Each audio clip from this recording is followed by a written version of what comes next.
আল্লাহ রাব্বুল আলামিন তারা মাফ করে দিলেছে। সুবহানাল্লাহ। এরপরে যত এই যে মহফিল আমরা যারা আইছি, আমরা যত সময় আসি, যত সময় থাকবো, অত সময় আমরা লাগে সব থেকে শ্রেষ্ঠ মানুষ। আমরা না শ্রেষ্ঠ আর নাই।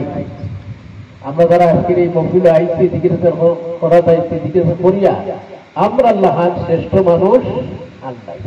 আমরা লাগি ফিরিস্তা হলে আল্লাহর কাছে প্রার্থনা করেন, আল্লাহর কাছে মাগফিরাত কামনা, আল্লাহ তোমার বান্দা বান্দি হলে, তোমার বান্দা হলে, তোমার বান্দি হলে এক জায়গায় জামাত হইয়া জিকির কররা, আল্লাহ তুমি তারারে মাফ করে দাও, তারার সমস্ত গুনাহগুলারে তুমি মাফ করে দাও। ফিরিস্তা হলে এইভাবে আল্লাহর কাছে কই যে আল্লাহ তারারে মাফ করে দাও।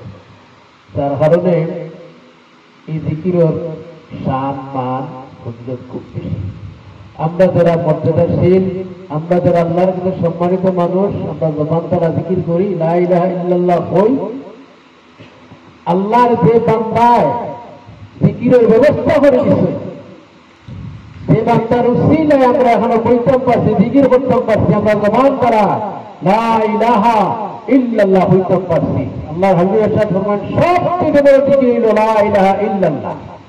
জিকির বহুত আছে, সবচেয়ে বড় জিকির হচ্ছে লা ইলাহা ইল্লাল্লাহ। এক ব্যক্তি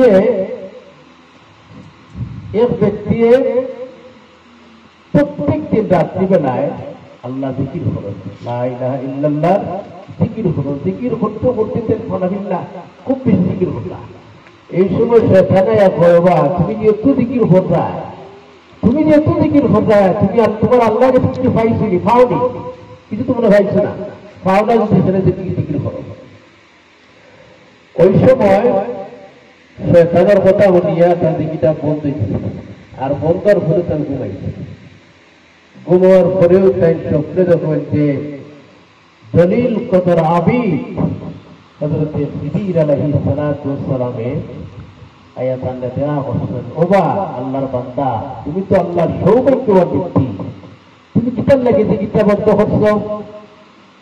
তিনি জবাব দিলেন, আমি সবসময় লা ইলাহা ইল্লাল্লাহ জিকির করি মশগুল হইয়া, আল্লাহর আশিক হইয়া, কিন্তু আমার একজনে কইলা আমি কিতাব পাইলাম, আমি তো মনে কিছু পাইছি না।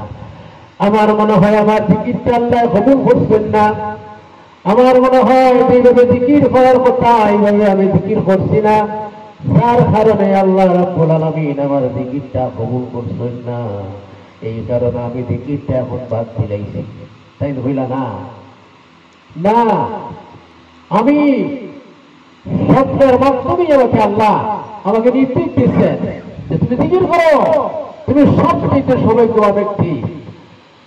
আল্লাহ রাব্বুল আলামিন যার প্রতি আল্লাহর রহমত আছে, যার প্রতি আল্লাহর দয়া আছে, যার প্রতি আল্লাহর মায়া আছে, মহব্বত আছে, সেই ব্যক্তি আল্লাহ জিকির করে। যার প্রতি আল্লাহর দয়া নাই, রহমত নাই, সেই ব্যক্তি আল্লাহর জিকির থেকে বঞ্চিত হয়ে যায়।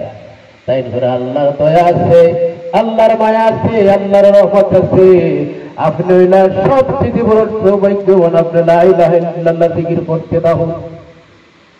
এরপরে খিদির আলাইহিস সালাম কইরা যে আপনি যতবার ইল্লাল্লাহ জিকির করবা, লা ইলাহা ইল্লাল্লাহ জিকির করবা, যতবার ইয়া আল্লাহ করবা, আমরা কইলেন ইয়া আল্লাহ দুল্লানি বিকা আলাইনা, ইয়া আল্লাহ।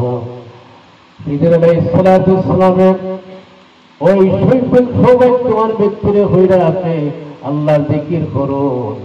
আপনি যতবার ইয়া আল্লাহ হইবা, আল্লাহ জিকির হইবা, আল্লাহর নাম লইবা, শতবার লাব্বাইকা শব্দটা এই জিকিরের মধ্যে আছে। আল্লাহ তুমি সর্বদা আমি আছি, আমি না আছি। হাদিস শুনতে আছে, আল্লাহর হাবিবের সাথে ফরমান, যখন আল্লাহর বান্দা ঘুমে যায়, ঘুমে যাওয়ার বাদে ফিরিস্তা আসে না শয়তান আসে, ফিরিস্তা কয় তোমার ভালো কাজের মাধ্যমে কাজের সমাপ্তি করো, আর শয়তানে হয় তোমার মন্দ কাজের মাধ্যমে তোমার কাজ সমাপ্ত করো।